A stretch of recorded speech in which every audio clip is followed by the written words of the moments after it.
Hi. தொண்டை கொஞ்சம் சரியில்லை. ஆம்பளை வாய்ஸ் வந்து அட்ஜஸ்ட் பண்ணிக்கோங்க.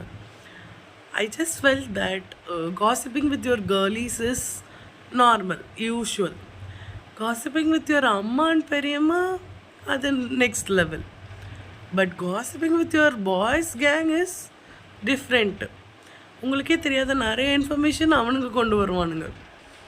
So if you miss them take them and say டே புறம்போக்கு பரணி பேசி ரொம்ப நாள் ஆச்சுடா, வாடா டீ கடைக்கு போவோம், சாயை நானே வாங்கி தரேன்.